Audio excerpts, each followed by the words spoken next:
L'anxiété, ça peut être trois choses. Hein? Ça peut être un état, un trait ou un désordre. Les gens qui font des crises de panique, souvent, vont arriver à l'urgence parce que ça peut ressembler aux symptômes d'une crise cardiaque. J'ai l'air bien correct comme ça, là, mais quand ça va pas, tu sais, comme ça va pas, là. Couché sur mon matelas en regardant le plafond, puis ça a déjà duré 4 journées entières. Ma femme passait de temps en temps pour voir si je respirais tout le kit, là.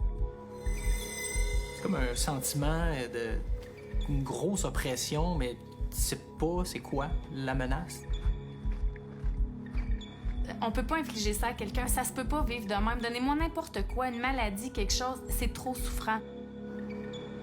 Est-ce que cette surcharge cognitive-là qu'on s'impose pourrait devenir le stresseur qui nous ramène dans cette boucle-là d'anxiété?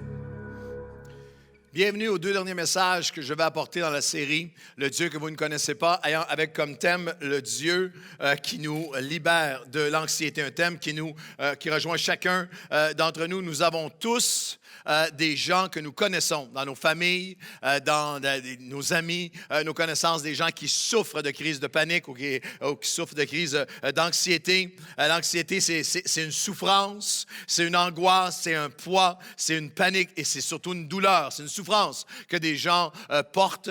Nous savons que simplement, statistiquement, on parle d'une personne sur 4 dans la province de Québec qui va avoir à faire face avec différents défis de santé mentale, d'anxiété, de dépression, de burn-out, d'épuisement professionnel. Alors, bien sûr, sur les 4000 personnes et plus qui sont à Nouvelle Vie, il y a des centaines et centaines d'entre nous que c'est à vous qu'on s'adresse. C'est vous qui portez ce fardeau et qui combattez ce fléau dans votre propre vie.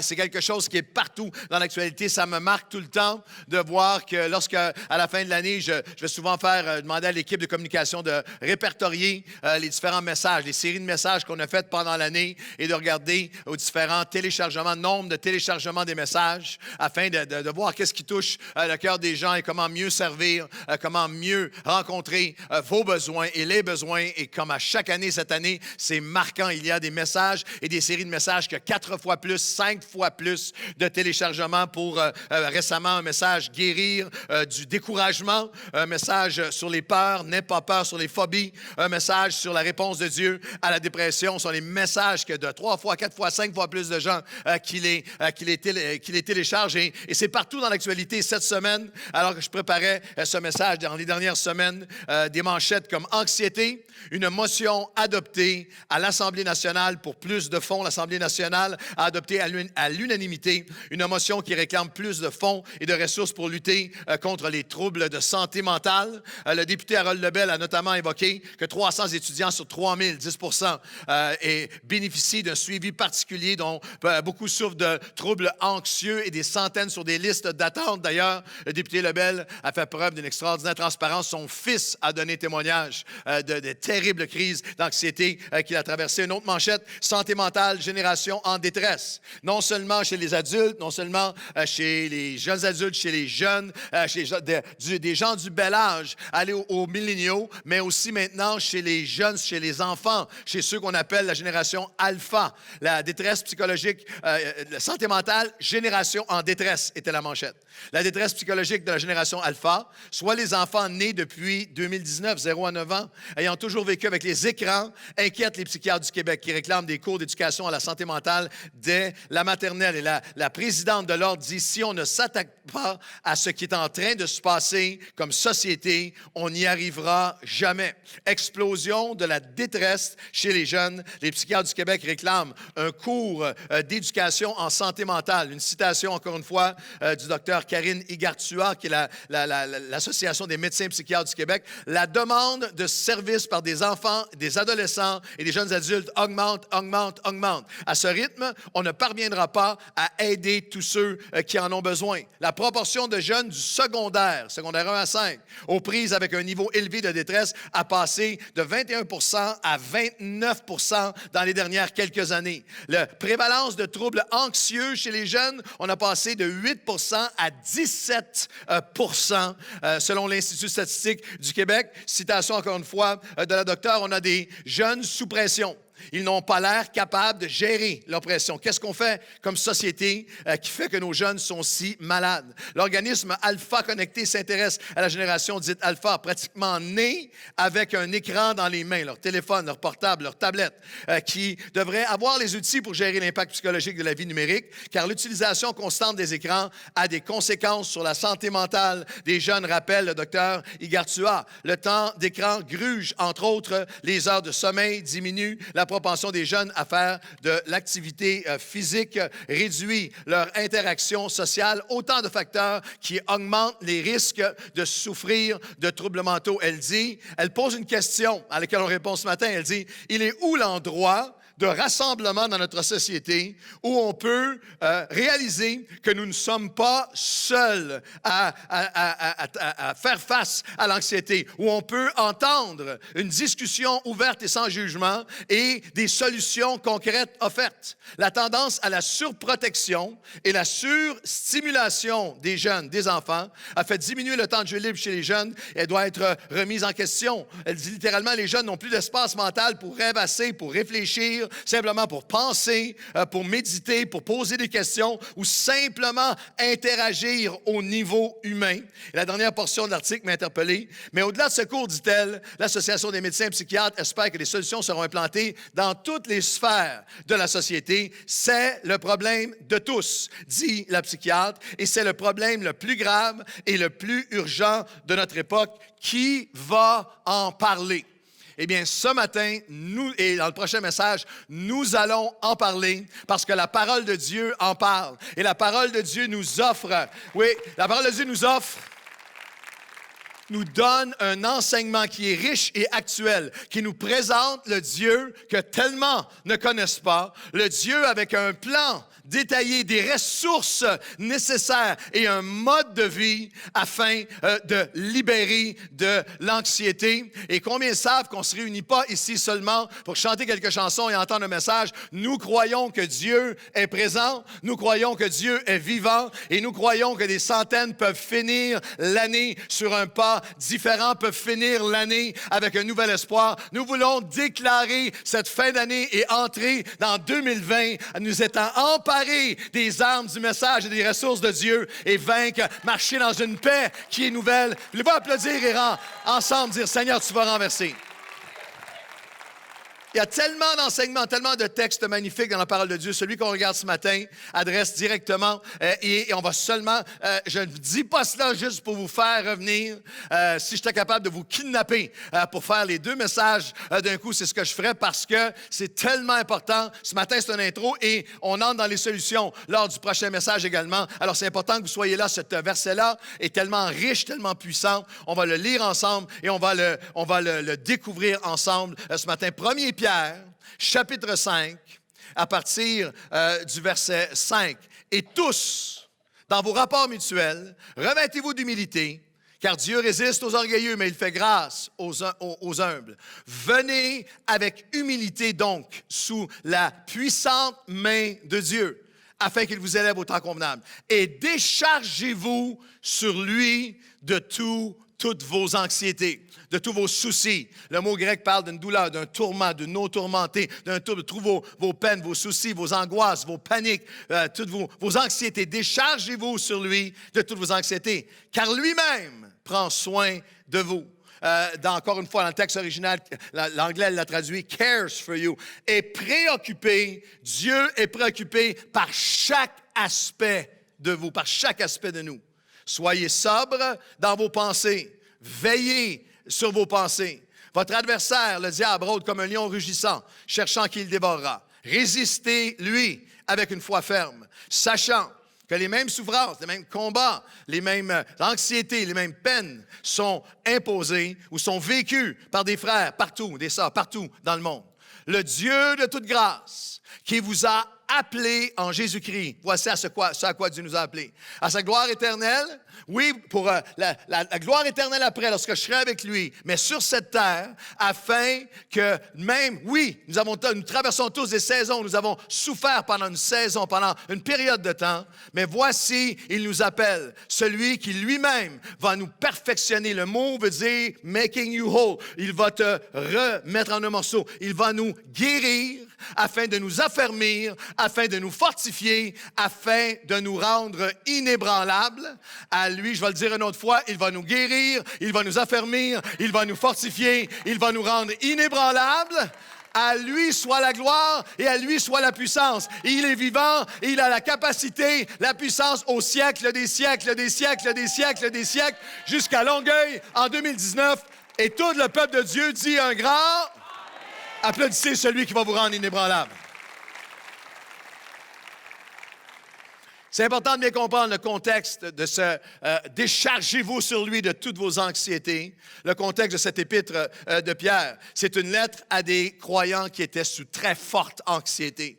Dès le chapitre 1, verset 1, il adresse des croyants qui étaient dispersés, éloignés, et dispersés par la persécution, qui étaient déracinés. On parle d'un événement, d'une saison historique où sous Néron, il y avait des milliers de croyants mis à mort, assassinés. Une lettre à des croyants dispersés, persécutés, angoissés. Ils se sentent menacés à chaque jour. Tout ce qu'ils connaissaient leur a été enlevé. Ils vivent de l'insécurité, une profonde anxiété. Au quotidien, un stress et une anxiété qui est étouffante. Ils sont étrangers, ils sont dispersés. Ils ont perdu leur repère. L'apôtre Pierre est très réaliste. Dès le premier chapitre, versets 6 et 7, il décrit leur situation comme « Vous combattez, vous êtes affligés par la tristesse. » Ils vivent des deuils, vivant l'anxiété, le stress, la tristesse de diverses épreuves. C'était réel. Et ils vivaient une saison... et plusieurs d'entre nous, à un moment ou à un autre, avons traversé ces saisons. Des saisons où l'apôtre Pierre, avec un langage à lequel on peut vraiment s'identifier, au chapitre 1, versets 7 et 8, il dit « Vous l'aimez et vous louez. Vous aimez et louez Dieu sans l'avoir vu. Et vous continuez à croire en lui sans le voir encore. » C'est littéralement ces saisons de nos vies où vous êtes ici ce matin, on a chanté, on a loué et vous êtes sincères. Je loue Dieu, on a chanté, il le fera encore. Mon ancre est en lui, mon rocher est en lui. Je chante, mais je ne vois pas comment il va résoudre ma situation. Je chante et j'offre le sacrifice de louange parce que je sais qu'il est bon, je sais qu'il est grand, mais en ce moment, je ne le vois pas encore comment il va agir. C'est une lettre d'un homme, non seulement à des gens qui étaient dans l'anxiété, mais qui avait lui-même ce combat. L'apôtre Pierre écrit cette lettre-là à l'automne de sa vie, dans la maturité. La plupart des historiens parlent entre 50 et 60 ans, ou entre 55 et 65 ans, il a écrit cette lettre. Mais nous avons dans les évangiles, dans son jeune âge adulte, nous avons à travers tous les évangiles un portrait de Pierre qui était sanguin, qui était émotif, qui était quelqu'un qui était d'une immense sensibilité, capable du plus haut et du plus bas, capable de vivre l'exaltation suivie d'une angoisse, suivie d'un cœur et capable même de vivre. Pierre connaissait l'anxiété qui est tellement dévorante qu'elle t'amène à tout lâcher, qu'elle t'amène à abandonner, qu'elle t'amène à renier, qu'elle t'amène à lâcher, à renoncer. Pierre avait renoncé et il pleura amèrement. Et la Bible nous dit qu'à chaque fois qu'il y pensait, il y avait des portions de son passé qui lui provoquaient l'angoisse aujourd'hui, qui le rendaient anxieux aujourd'hui. Cet homme-là écrit une lettre qui est pour tous les âges, mais il écrit aussi, parce qu'une des marques des deux épîtres, c'est qu'il va souvent dire « vous qui êtes jeunes ». C'est comme si prophétiquement, Pierre adressait un mal qui est tellement présent dans notre société moderne. Et je veux le dire aujourd'hui, quelle joie pour Nouvelle Vie de voir des centaines et centaines et centaines de jeunes adultes, centaines et centaines et centaines d'adolescents qui sont ici. Et on veut vous dire que Dieu a un message pour vous. En 2019, il y a une source en lui pour calmer l'anxiété des cœurs. Et comme Pierre, que ceux qui sont jeunes de tous les âges, pouvez-vous applaudir et encourager nos jeunes qui ont besoin de le savoir ce matin. Pierre est un homme qui ne minimise d'aucune façon, ne sous-estime d'aucune façon, ne minimise d'aucune façon la gravité, la réalité de l'anxiété, mais qui présente le Dieu que lui-même ne connaissait pas auparavant. Et le Dieu que tellement ne connaissait pas, on avait besoin de connaître ce Dieu qui peut guérir et libérer de l'anxiété pour nous-mêmes ou pour quelqu'un près de nous. Et je veux donner, en débutant, je veux semer une semence de foi et d'encouragement. Souvent, vous êtes ici aujourd'hui, c'est vous, c'est un combat dans votre vie, la dimension de santé mentale. Puis parfois, c'est pour quelqu'un qui est près de nous. Parfois, c'est pour... il y a beaucoup de parents qui sont ici. C'est mon fils, c'est ma fille, c'est mes enfants. Et il y a toutes sortes de soins qui peuvent être donnés. Il y a toutes sortes d'aides qui peuvent apporter. Nous sommes 100% en collaboration, en faveur de toute l'aide médicale. Mais il y a aussi...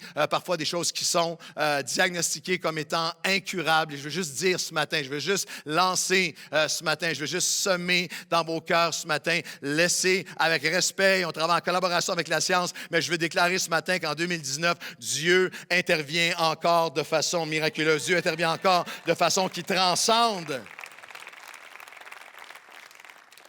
J'aimerais commencer ces deux messages avec ce court vidéo d'une jeune femme maintenant, qui est une jeune femme adulte. Camille s'est mariée l'été dernier, elle est ici ce matin. Camille, elle chante dans la chorale, elle est impliquée avec nous. Camille et son époux Gabriel, Camille Hébert, qui alors qu'elle était enfant, ses parents sont chrétiens, et alors qu'elle était enfant, elle a été diagnostiquée et elle était sévèrement atteinte du syndrome de Gilles de la Tourette et d'une manière magnifique, d'une manière surnaturelle, Dieu a intervenu. Ça prend quelques minutes, pendant que vous allez entendre son témoignage, vous avez peut-être quelqu'un sur votre cœur en ce moment. Pendant que vous regardez ce témoignage, intercédez. Juste Seigneur, tu es le même. Tu es capable d'agir encore aujourd'hui. Et même pour vous, aujourd'hui, Dieu veut nous apprendre à nous décharger sur lui afin de nous guérir, nous affermir et de nous rendre inébranlables. On regarde ensemble le témoignage de Camille Hébert. C'est assez spécial de savoir que tu as la même petite tête, tu as le même petit cœur, mais que tu ne contrôles plus rien de ton corps. Puis que ça te rend bizarre aux yeux des autres. Puis que les gens, ils veulent pas être avec toi. J'ai eu une famille vraiment incroyable. Mes parents croyaient en Jésus pour vrai. Ils croyaient pas juste que c'était une religion, une tradition. Ils pensaient que ça s'appliquait dans notre vie au quotidien. Vers l'âge de 4 ans à peu près, là, je me souviens que je parlais à Dieu, que j'aimais lui dire comme mes journées, j'aimais lui raconter ce qui se passait. Je me souviens que Dieu, c'était une partie intégrante dans ma vie. Jusqu'à partir de 5 ans, ça allait quand même assez bien ma vie. J'étais une petite fille en santé, tout à fait normale. J'allais à l'école. Puis l'été de l'an 2000, j'ai développé des tics nerveux. Puis au départ, il s'agissait simplement de clignements d'yeux, puis des petites phases bizarres un peu. Jusqu'à Pâques en 2001, où j'ai commencé à faire une crise intense de tics. C'était pas juste des clignements d'yeux, c'était des cris perçants. J'ai commencé à faire des mouvements dans tous les bords avec mes bras, des spasmes, des grimaces, des grincements de dents. Puis c'était incontrôlable, j'étais pas capable d'arrêter. Et je suis allée voir des spécialistes. Ils nous ont confirmé que j'avais le syndrome Gilles de la Tourette. C'est comme un déséquilibre du système nerveux. C'est surtout une maladie qui est incurable, donc qui ne se guérit pas. C'est comme si le système nerveux, il capote. Puis il te fait faire... Il contrôle plus nécessairement tes mouvements, tes allées et venues, ce qui va sortir de ta bouche. Des fois, on dit que les enfants, ça comprend pas. Mais c'est pas vrai. Je comprenais à ma mesure. Je comprenais que j'aurais pas d'amis. Ou que les gens allaient me regarder bizarre ou croche partout où j'allais. Je comprenais ça quand même. Les amis de l'école n'ont pas été très gentils. Ils me trouvaient bizarre, ils trouvaient que j'étais pas le fun à regarder, c'est sûr. Puis je les dérangeais. Personne ne veut jouer à la marelle avec toi dans la cour. Les gens se mettent un putsch-putsch quand t'arrives parce qu'ils ont l'impression que ça va être contagieux ce que t'as. Bien, ça a été mon quotidien. Donc j'ai été beaucoup rejetée au primaire, ça a vraiment pas été facile. Mais j'avais Jésus. Ça lui dérangeait pas. Ça lui dérangeait pas que j'ai mes petits mouvements comme ça, que je pousse des cris, que je fasse des grimaces pas belles, tu sais. Lui, il était capable de voir en dedans. Vers mes 7 ans à peu près, je fréquentais une église à ce moment-là. Il y a les gens de cette église-là qui ont décidé qu'ils voulaient prier pour moi. Puis ils ont prié pour une guérison. Puis suite à cette journée-là, le lendemain, mes symptômes étaient étrangement plus faible, beaucoup plus faible qu'à l'habitude. Les jours suivants aussi, les semaines suivantes aussi, jusqu'à temps que j'ai plus rien. Du tout.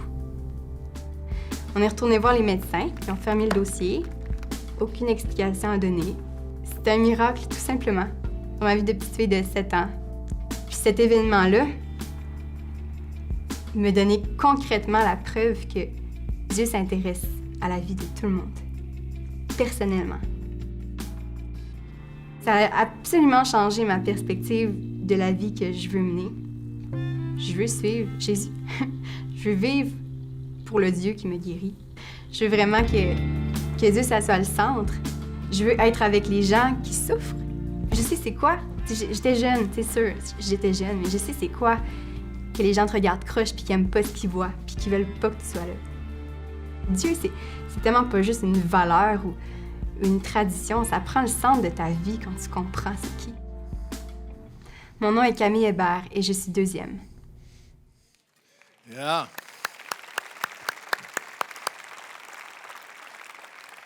Nous allons regarder ensemble à 2 messages très importants ce matin. Dans le prochain message, à 5 pratiques, 5 choix de vie, 5 changements de paradigme, 5 façons de penser qui sont bibliques, 5 étapes et promesses de Dieu pour renverser, pour guérir, pour être libéré de l'anxiété. Et la première est dans l'approche. J'appelle ça l'approche et l'admission face à l'anxiété. Il y a toute une façon, il y a un texte qu'on a lu ce matin qui, à mon sens, a été souvent tiré de son contexte et utilisé à toutes les sauces. 1 Pierre 5,7 « Et déchargez-vous sur lui de toutes vos anxiétés, car lui-même prend soin de vous. » Et il y a ce texte-là, tout un contexte qu'on va développer ensemble.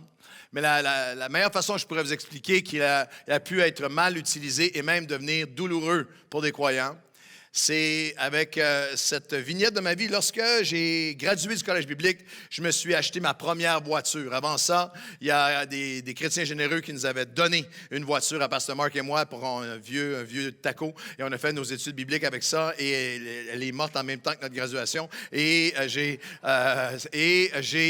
été m'acheter une voiture. Il y avait un chrétien, c'était pas une nouvelle vie, à l'église où j'étais, il y a un chrétien qui vendait des voitures. Puis il a dit, viens, tu viendras me voir, m'a te faire un bon deal, j'ai juste exactement ce que tu as besoin. Et lorsque je suis arrivé là-bas, j'ai tombé, wow, c'était une Honda Accord, très bonne voiture, si vous vendez des Honda, c'est génial. C'était une Honda Accord, elle avait plusieurs années, mais elle était grise, hatchback, à l'intérieur noir, tellement belle, shiny, armorale, et 5 000 $. Pour moi, à l'époque, c'était une fortune, 5 000 $, mais toute une auto. Je l'embarque dans la voiture, je m'en vais avec, j'étais tellement fier, jusqu'au moment où, je ne me souviens pas si c'est la même journée ou vraiment quelques jours à peine, j'ai invité quelqu'un à venir avec moi, puis lorsque la personne a embarqué dans le siège du passager, vous savez, lorsque tu ouvres la porte, il y a et là, ferme la porte et il continue. Super fort, la sonnerie était stridente. La personne, mais voyons, bam, ferme la porte, bam, bam, ferme la porte. Et je me souviens une fois, ça a duré parce qu'une fois, j'ai donné un livre à Pasteur Sam, Pasteur Samuel Lecomte. Il était embarqué dans mon auto qui était trop petite pour lui. Puis là, ça fait boum, mais voyons, boum. L'auto a quasiment reviré 3 fois à l'envers. Et je roulais avec... C'est pour ça que j'ai resté célibataire tellement longtemps. C'est très dur dans ce temps-là de connecter. Alors, j'étais tellement choqué. Quelques jours à peine, je suis retourné voir mon ami, le vendeur de voitures, chrétien. J'ai beaucoup d'amertume. Chrétien. Et lorsque je suis arrivé, je disais, hey, viens une minute. Là. Oh, il me voit. Hey, tu belle. Hein? Ouais, belle, mais assis-toi dedans. Alors, il s'assoit, puis là, lui, il ferme la porte. Et je dis, regarde. Et il dit, ben non. Puis là, boum, il essaie d'une fois. Puis là, d'une manière, il plus fort, moins fort, 5 fois, 6 fois. Puis moi, je suis là. Et finalement, il finit par la twister, la fermer d'une façon que ça arrête. Il dit, tu vois, elle est correcte. Je dis, non, elle n'est pas correcte. Ah ouais, moi, te le montrer. Je dis, non. Puis j'étais plus jeune, je vous parle, j'avais 20 ans. Plus intimidant. Puis aussi, j'étais pris parce que j'étais relativement nouveau chrétien. Puis la pensée, c'était encore là. Mais la pensée, c'était, choque-toi pas, t'as pas le droit de te choquer, t'as pas le droit de. J'avais pas le droit de rien faire. Fait que, j'aurais pas pris ça aujourd'hui, mais dans ce temps-là, je sais pas pourquoi. Fait qu'à la fin, il me dit, tu vois qu'elle est correcte. Puis là, il me prend ma main, puis il me force. Puis là, je l'ai pas. Il dit, tu vois, tu l'as, elle est correcte. OK, bye.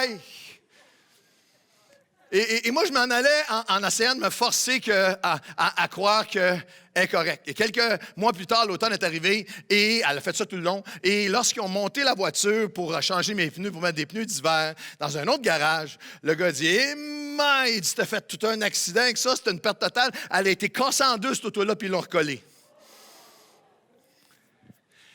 Beaucoup de chrétiens, c'est ça leur approche. C'est qu'on dit à des gens qui souffrent profondément, qui ont été blessés profondément, et on leur dit, frappe plus fort, vas-y plus fort, essaye plus fort, confie-toi plus fort, remets plus fort. Mais ouais, non, tu vas pas. Une approche que tout est sur la personne, une approche qui minimise, une approche qui est superficielle. Et il y a plein de gens qui font en sorte que quand j'ai dit que le texte est « Déchargez-vous sur lui de toutes vos anxiétés, car lui-même prend soin de vous », il y a des gens secrètement dans leur cœur, vous ce matin, par milliers par l'Internet, il y a des gens dans leur cœur qui ont dit « J'ai essayé ça, puis ça ne marche pas ». J'ai essayé de faire fermer la porte plus fort. J'ai essayé plus fort. Mais il y a quelque chose de cassé en dedans, puis on m'a juste rabouté et recollé, et ça fait encore mal. Et pour arriver à prendre tout l'enseignement biblique sur comment être libéré, comment vaincre et renverser l'anxiété, l'approche et l'admission est très importante. L'approche biblique n'est pas une approche de déni, d'efforts personnels seulement, de clichés, de pensées magiques ou de vaines répétitions. Ce n'est pas une approche de responsabilisation volitionnelle écrasante. C'est toi, sors-toi-en. Voyons donc, t'es pas un faible, t'es capable, répète des versets. Ce n'est pas non plus, je crois que bibliquement, ce n'est pas non plus une approche de déresponsabilisation personnelle. Je peux rien y faire, ou c'est ça, axé sur un miracle qui viendra un jour, axé sur un fataliste que je suis comme ça, ou axé sur un 100% sur j'ai un déséquilibre chimique et c'est seulement des prescriptions médicales que j'ai besoin. Nous sommes en faveur de tout l'élément médical, mais nous croyons, et je crois que la science moderne vient confirmer ce que la parole de Dieu enseignait depuis toujours, que j'ai un ensemble de facteurs. Maintenant, si vous prenez, le médecin vous a prescrit le médicament, continuez, mais il y a un ensemble de facteurs qui y contribuent. Il y a un livre formidable, extraordinaire, qui a paru l'an dernier de Johann Hari, H-A-R-I. Son best-seller s'intitule « Lost Connections », les connexions perdues. Et il dévoile, et en ce moment, c'est depuis des mois, numéro 1 sur la best-seller list. Il s'est retrouvé à aller donner l'extrait de son livre sur un TED Talk que des millions de personnes ont regardé. Il a été l'invité récemment pour aller donner des conférences au congrès de l'Organisation mondiale pour la santé mentale qui était préparé, qui a été présenté par l'ONU. Et lui raconte son histoire personnelle, d'avoir été pris de manière paralysante par des crises de panique et d'angoisse. Et pas un chrétien, ce n'est pas un chrétien. Mais dans ces jeunes années, c'était, on fait un homme de toi, t'es pas un faible, arrête ça, voyons donc. Et personne ne pouvait comprendre jusqu'à ce que, allé voir des médecins, le médecin que lui avait rencontré à ce moment-là, dit, c'est juste une dysfonction, c'est quelque chose qui est seulement c'est quelque chose qui est uniquement traitable médicalement. C'est mis le dosage a triplé, a quadruplé, et il s'est retrouvé pendant 13 ans à prendre tous les médicaments, mais à faire rien d'autre, aucune autre approche dans sa vie, et à juste être suicidaire pendant toutes ces années-là, pour en arriver à étudier, à passer des années, à aller chercher le meilleur de tout ce que la science moderne rassemble. Et il a cette phrase que je trouve extraordinaire, il dit « Je ne suis aucunement contre la médication, mais si vous êtes dépressif, si vous êtes anxieux, vous n'êtes pas faible et vous n'êtes pas fou, vous n'êtes pas une machine avec des éléments défectueux, vous êtes un être humain avec des besoins qui ne sont pas rencontrés. » Et il dit simplement, comme physiquement, on a besoin d'eau, on a besoin d'air. Si tu n'as pas d'eau, tu ne survivras pas. Tu as besoin d'eau potable, tu as besoin de nourriture, tu as besoin de sommeil, tu as besoin d'air pur. Il y a des besoins à l'être humain qui sont. Et lui, son livre, c'est 9. Et c'est un livre fascinant. Je vous invite à le commander si vous lisez l'anglais. Il donne 9 facteurs et causes prouvés scientifiquement qui causent et qui provoquent, qui vont provoquer l'anxiété et la dépression. Il y a 2 causes qui sont biologiques, des causes génétiques. Les scientifiques ont découvert que pour la dépression, il existe une hérédité génétique de 37 %. Mais ce gène est inactif à la naissance. Il faut donc que l'environnement active le gène qui peut alors favoriser une dépression ou de l'anxiété. En résumé, c'est ce qui vous arrive dans la vie qui détermine si ces gènes et de la dépression sont activés ou non. Et c'est ce que vous allez vivre, faire, décider et être à chaque jour qui peuvent permettre de renverser le même syndrome. Par exemple, il va y avoir un jeune qui a des prédispositions, mais à travers l'utilisation du cannabis ou à travers drogue, alcool, va multiplier à travers des événements, des facteurs biologiques. La neuroplasticité, en une phrase, c'est que le cerveau change continuellement au cours de notre vie. Il peut croître ou au contraire diminuer. Mais là encore, c'est ce qui vous arrive dans la vie ou ce que vous décidez de faire avec votre cerveau qui déterminera sa croissance ou son ralentissement qui peut conduire à une dépression ou à un rétablissement de la dépression. Les preuves scientifiques actuelles n'appuient absolument pas pour la grande majorité des gens l'idée d'un cerveau brisé qui ne peut pas être réparé. Et les facteurs psychosociaux sont là encore considérés comme influençants. Alors, il y en a 9, mais il appelle les 7 autres. Encore une fois, certaines personnes, la médication va aider et tout ça, mais il y a d'autres facteurs. Et c'est hallucinant parce que c'est ce que la Bible enseigne. Lui, il appelle ça des déconnects.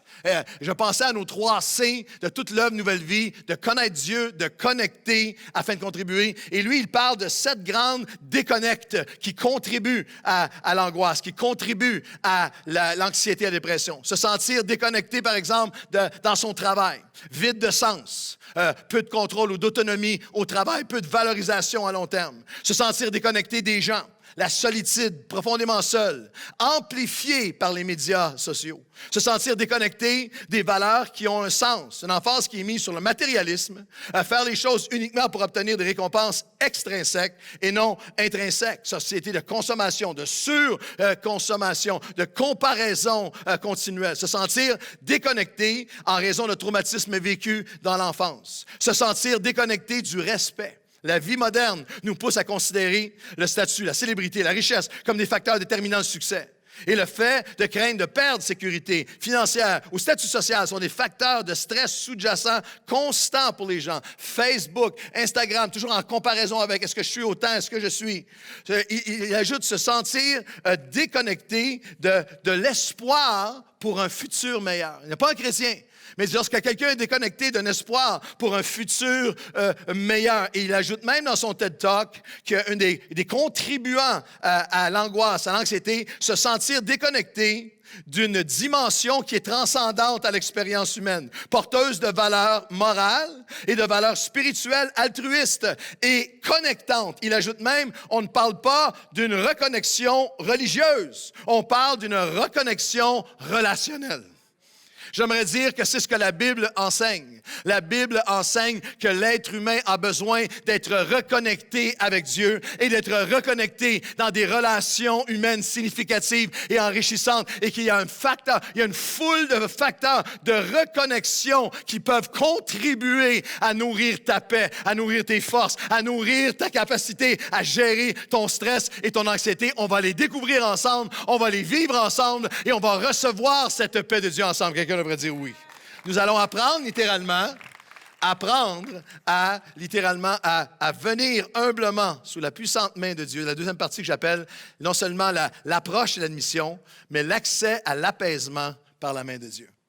Il y a quelque chose qui a été fautif dans notre regard sur des textes comme celui-là. Ceux qui ont connu un texte comme celui-là qui dit « Décharge-toi sur lui de toutes vos anxiétés, car lui-même prend soin de vous. Il se préoccupe de chaque aspect de vous. » C'est que la première partie de verset 6, c'est « Venez donc humblement sous la puissante main de Dieu. » Car Dieu va élever celui qui vient à lui humblement.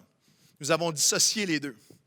Vous ne pouvez pas remettre vos fardeaux à Dieu, recevoir sa paix, recevoir si, dans tout le reste de votre vie, c'est vous qui êtes en charge. C'est vous. Il y a des gens qui disent, je me sens comme si je porte le fardeau du monde. Vous n'avez pas été créé pour prendre la place de Dieu. Vous n'avez pas été créé pour porter le fardeau. Nous avons dissocié. Il y a plein de gens qui prient, Seigneur, je t'amène mon fardeau, je me décharge sur toi là, de tous mes soucis, donne-moi ta paix, viens intervenir dans ma vie, alors que dans toutes sortes d'autres aspects de leur vie, Dieu n'a pas accès.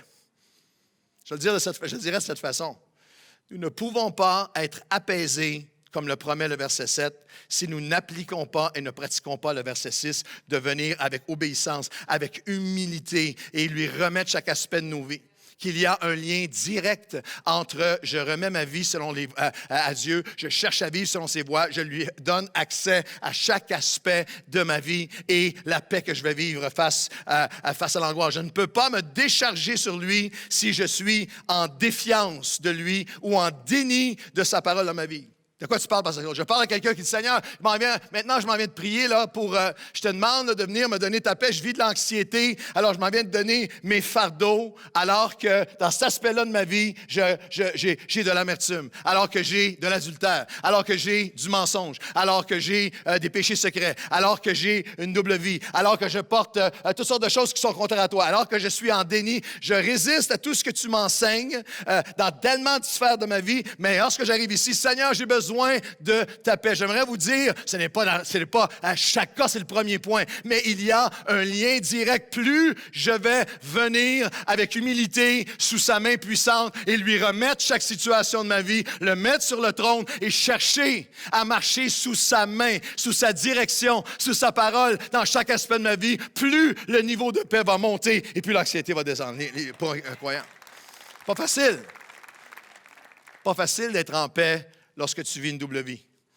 Seigneur, viens me bénir, mais dans cet aspect-là de ma vie, tu ne peux pas entrer. L'anxiété monte lorsque tu vis une double vie. L'anxiété monte lorsque tu es quelqu'un à un endroit puis tu es quelqu'un d'autre la semaine. L'anxiété monte lorsque tu refuses de laisser Dieu nettoyer ton cœur de sentiments d'émotion, d'amertume, d'émotion, de colère, d'émotion, de contrôle.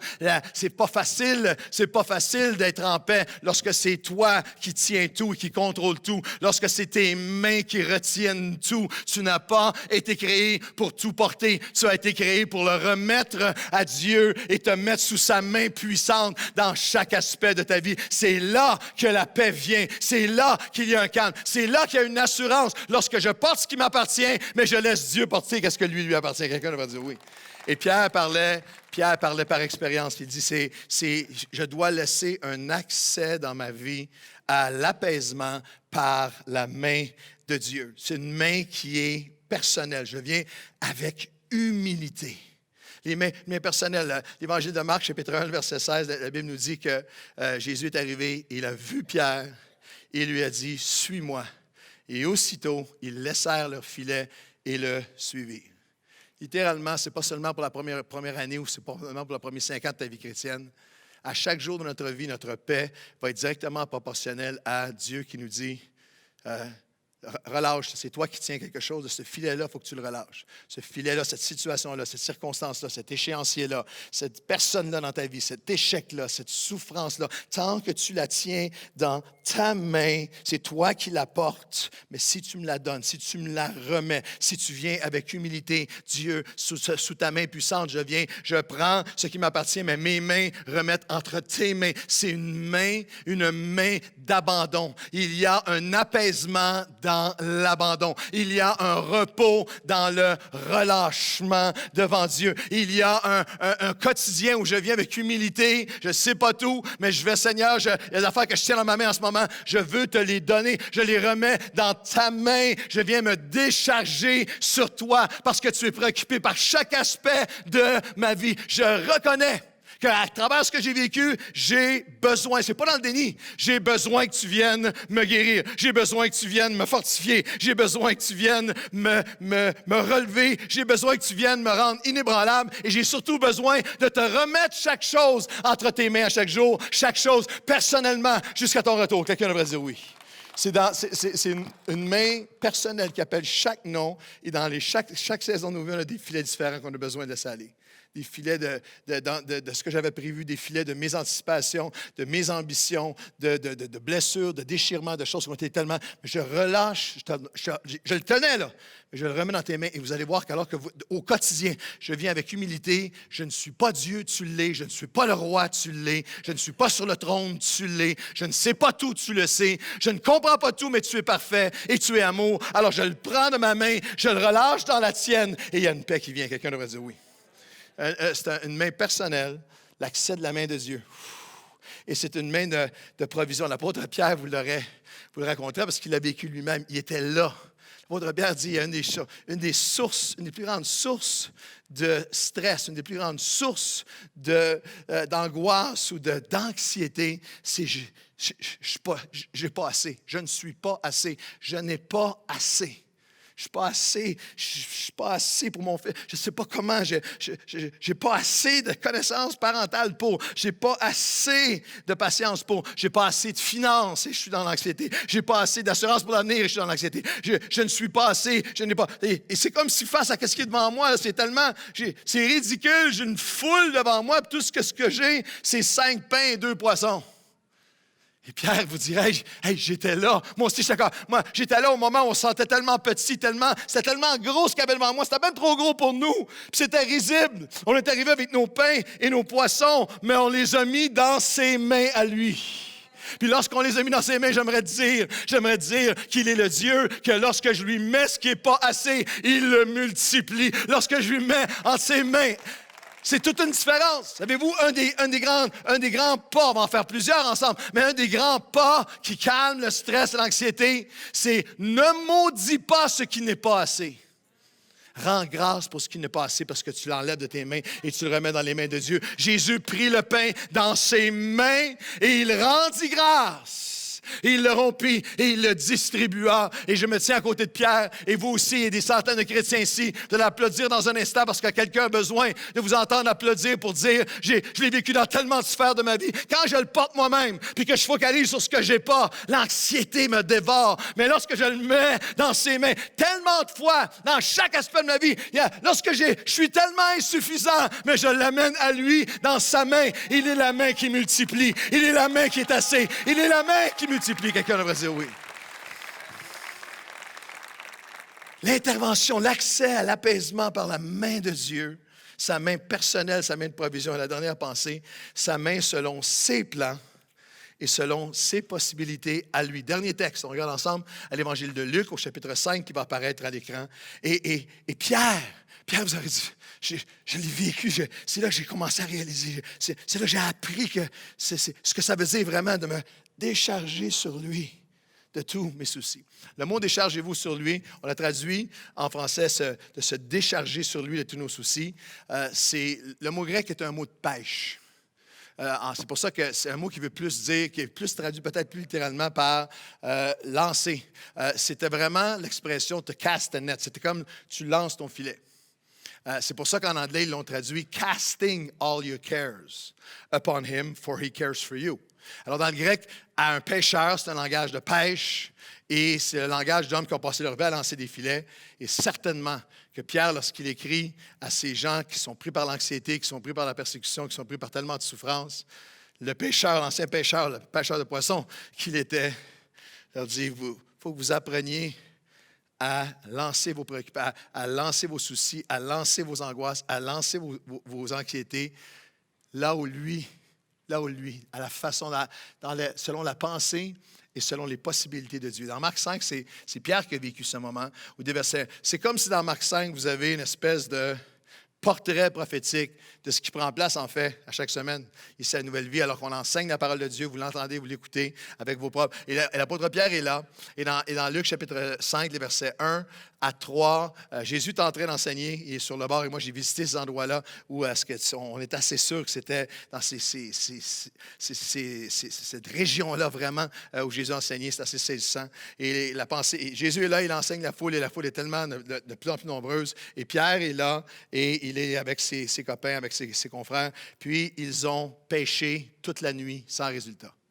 Ils sont dans l'anxiété on a fait tout ce qu'on sait faire, on est allé où on a fait ça toute notre vie, mais là, ça n'a donné rien. Avez-vous déjà été dans une situation anxiogène dans votre vie, ou même des choses qu'avant j'avais fait, que ça a bien été, mais maintenant, ça ne fonctionne plus? Ou j'ai fait tout ce que je pouvais, je ne sais pas quoi faire d'autre.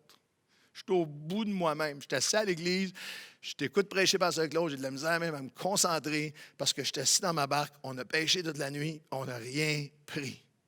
C'est ce papa qui m'appelle et qui, avec ce fils c'est cette maman, c'est ce jeune, c'est cette personne qui vit un divorce ou une séparation, c'est cette personne qui vit une situation d'anxiété telle parce que on a tout fait, j'ai tout essayé, j'ai tout fait, j'ai péché toute la nuit, j'ai tout donné. Je pensais que je savais comment faire. J'ai tout donné ce que j'avais. Et alors qu'il est là, Jésus se recule de la foule puis dit, est-ce que quelqu'un, Pierre, il approche le message de lui. Je pourrais-tu emprunter ta barque?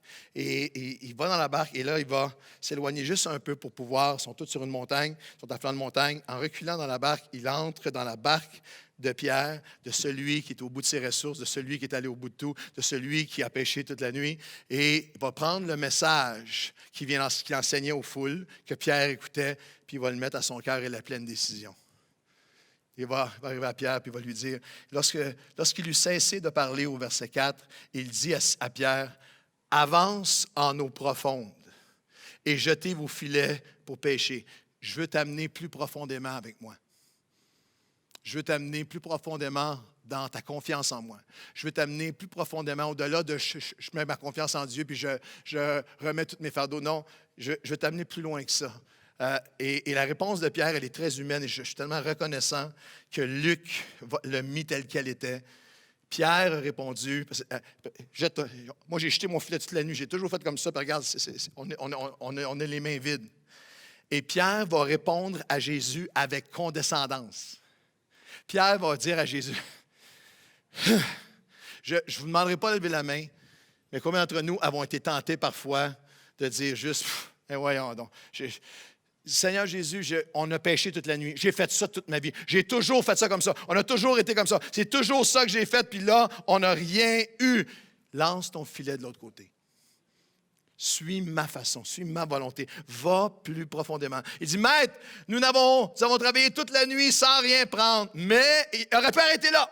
S'il arrête là, c'est vous qui attendez le message, d'attendre qu'il finisse et ne va faire aucun changement, de remettre des choses à Dieu, d'apprendre à lancer ton filet de l'autre côté, à faire des choses différemment, à penser différemment, à agir différemment, à te repentir et changer de direction. Et tout n'aurait pas arrêté là et on n'a rien su d'autre de lui. Mais je remercie Dieu que Pierre, Maître, nous avons travaillé toute la nuit sans rien prendre, mais sur ta parole, je jetterai le filet. Sur ta parole, Seigneur, je vais je vais aller à un endroit que je ne suis pas allé avant. Je vais faire ce que je n'ai pas fait avant. Je vais relâcher ce que je n'ai pas relâché avant. Et d'ailleurs, ils ont pris une grande quantité de poissons tellement grande que les filets ont presque craqué. L'autre barque, il vient les aider. Et lorsqu'il vit cela, Pierre tomba sur ses genoux, aux genoux de Jésus, et dit, Seigneur, retire-toi de moi, parce que je suis un peu un homme pécheur. Fascinant. Alors que Pierre a une réalisation une fois de plus, et peut-être pour la première fois aussi puissamment, d'à quel point Jésus sait tout, à quel point il est en contrôle de tout, à quel point il n'est pas seulement un enseignant, c'est pas seulement une bonne philosophie, c'est le Fils de Dieu. J'ai Dieu devant moi. Sa réaction a été, non, il sait tout de moi. Est-ce que vous savez que parfois de tout abandonner à Dieu, ça nous fait peur? Qu'il y a une peur à dire, il y a quelque chose que je veux essayer de juste prier, que le Saint-Esprit l'écrive sur votre cœur. Pierre écrira plus tard, moi j'ai appris à lancer mon filet de l'autre côté, j'ai appris à me décharger sur lui, parce qu'il prend lui-même soin de moi. Le grec original, c'est, il est préoccupé par chaque partie de moi. Comme l'être humain a besoin de manger et de boire, et de dormir, a besoin d'eau pure, d'eau potable, de nourriture, physiquement pour survivre. Nous avons besoin, comme être humain, d'être connus et aimés pour qui nous sommes. Mais tout dans notre société et dans l'image. Et avec les êtres humains, nous avons tous vécu que lorsque la partie moins belle de moi s'est révélée, j'ai perdu des gens. Alors, les gens ont quitté. Le religieux dit non, faut que tu sois parfait. Les médias sociaux, tout le monde a qu'une image qui n'est pas vraiment là. J'aimerais dire à quelqu'un, à chacun d'entre nous qui a besoin de l'entendre, Dieu aime chaque partie de toi. Dieu est préoccupé par chaque partie de toi. La belle, la laide, l'échec, la peur, le péché, ce qui est caché, ce qui te fait honte, ce qui te déçoit, ce qui te blesse, ce que tu voudrais que personne sache. Il le sait et il t'aime et il veut te guérir, te rebâtir, t'affermir et te rendre inébranlable.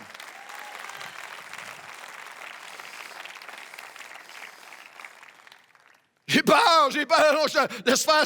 Si tu savais tout ce qu'il y a en moi, c'est correct, non. N'aie pas peur. Jésus dira, un des 365, n'aie pas peur de la Bible, même pour chaque jour. N'aie pas peur, Pierre. C'est vous où Jésus focalise tellement magnifique. Il ne focalise pas sur tout ce qu'il a été, tout ce qu'il est. Si tu continues à juste apprendre, à marcher avec moi et à relâcher ton filet de l'autre côté, de relâcher ce que tu retenais auparavant, de le faire comme moi je t'appelle à être et à faire. Alors Jésus dit à Simon, ne crains pas, désormais tu seras pêcheur d'hommes. Et ayant ramené les barques à terre, ils laissèrent tout pour le suivre. Voulez-vous dire à voix haute avec moi, ils laissèrent tout pour le suivre. Savez-vous où Jésus focalise lorsque tu oses venir à lui et tu viens déverser sur lui? Tu viens jeter sur lui, casting down all cares. Tu viens remettre au Seigneur tout ce qui est pas beau, tout ce qui est laid, tout ce qui fait mal, tout ce que tu retenais. Tu viens le mettre sous sa main puissante. Et il te dit, moi, je vais t'apprendre une autre façon de vivre. Je vais t'apprendre à relâcher. Je vais t'apprendre à guérir. Je vais t'apprendre à te rendre inébranlable. Et toi, tu dis, oui, mais tu sais pas tout ce que j'ai fait. Je suis juste un peu, tu sais pas tout ce qu'il y a de mal en moi. Lui, il dit, j'ai commencé une œuvre en toi. Tu seras un pêcheur d'hommes. Tu n'as pas d'idée ce que je vais faire avec ta vie. Remets-moi tes tempêtes. Remets-moi les temps de Dieu. Remets-moi les tests. Remets-moi tout ce qui fait mal, tout ce qui fait peur. Remets-le entre mes mains et laisse-moi faire l'œuvre inébranlable dans ta vie. Dans le nom de Jésus, tout le monde dit un dernier grand Amen et Amen. Pendant que les musiciens s'approchent, la dernière pensée.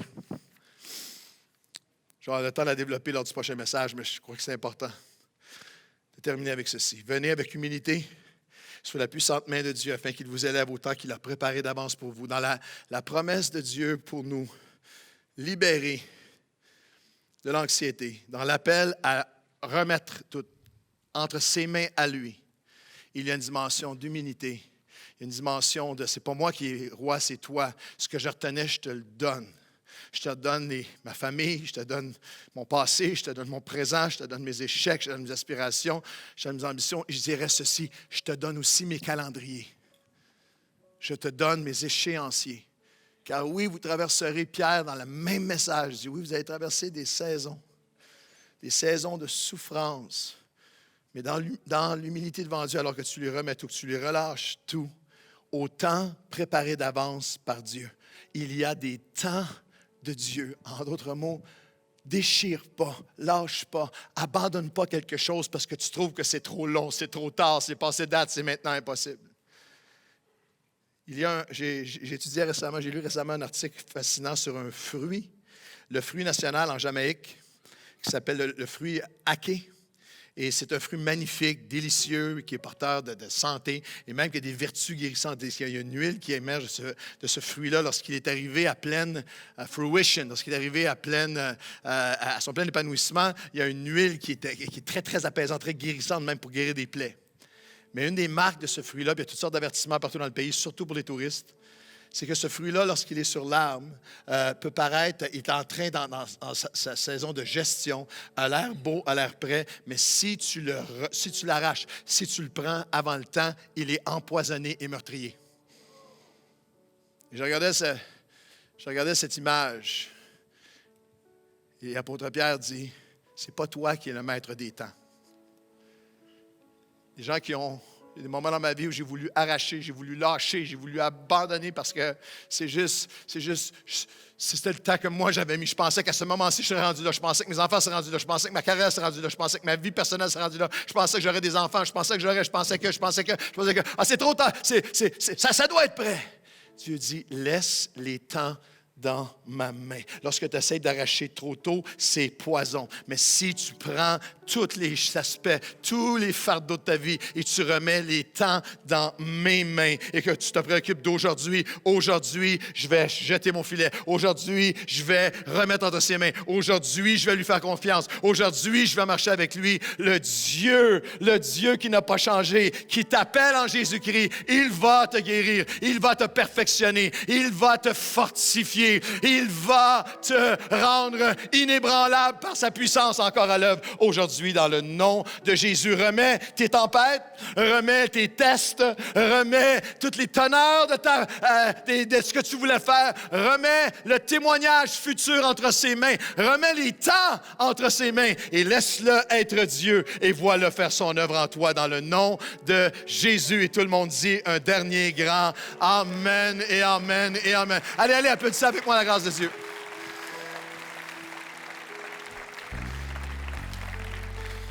Je vais vous inviter à pencher la tête avec moi pendant un instant. Je pense que c'est un moment solennel, un moment où il y a une œuvre qui commence. Pour des tout nouveaux et pour des gens qui sont là, qui servent le Seigneur de longue date. Ce matin, je réalise que j'ai porté les fardeaux que je dois remettre à Dieu. J'étais déconnecté. Je disais, Seigneur, je décharge sur toi tous mes soucis. Mais je n'étais pas dans la réalité du venez avec humilité sous sa main puissante. Et ce matin, je veux remettre tout entre ses mains. Si vous êtes ici ce matin, vous dites, ce message-là, il est pour moi. Les choses que j'ai besoin de relâcher à Dieu maintenant. Dieu me dit, lâche ton filet de l'autre côté. Je veux t'amener en eau plus profonde. Tout ce que tu as fait, tout ce que tu as dit, tout ce que tu as essayé de faire, tout ce que tu as porté toi-même, je veux que tu me le relâches aujourd'hui. Je veux t'amener en eau de foi plus profonde que jamais. Où tu abandonnes les tempêtes, les terreurs, les choses qui t'ont déçu, les blessures. Tu remets tout entre tes mains, entre ses mains. Puis tu dis, Seigneur, je vais te le remettre. Si vous êtes ici ce matin et vous dites, j'entends la voix de Dieu et je veux tout remettre. Je tenais des choses dans mes mains, des choses qui sont arrivées, des choses qui auraient dû arriver, des choses qui ça fait tellement long. Pourquoi est-ce que c'est des choses que je ne voyais pas, que je ne comprenais pas? Mais ce matin, je veux relâcher et je veux tout remettre dans les mains de Dieu. Je vais vous demander de vous lever à votre place et de dire, Seigneur, voici, je veux remettre tout entre tes mains. Parle-toi à travers ce lieu. Parle-toi à travers ce lieu, Seigneur. On se lève à notre place. Je remets entre tes mains. Alors que vous êtes là, commencez, je le mets entre tes mains, Seigneur. C'est toi, Seigneur. Je veux me décharger sur toi. Je viens me décharger sur toi. Je viens lancer sur toi. Seigneur, mon Dieu, aujourd'hui, je viens avec humilité devant toi. Et les sphères de ma vie où c'est moi qui étais roi, c'est moi qui menais, c'est moi qui portais le fardeau, je veux te les donner. Je demande à toute l'Église de se lever. On va tous se lever ensemble. Et je veux le remettre entre tes mains maintenant. Et si vous êtes ici ce matin et vous combattez, vous vivez des saisons d'anxiété profonde, d'attaque, de panique, d'anxiété. Le plus grand de tous les mensonges, jusqu'à cette seconde-ci, peut-être pour certains d'entre vous, vous le combattez. C'est un mensonge qui dit Dieu ne peut pas t'aider. Ça se peut pas, c'est pas.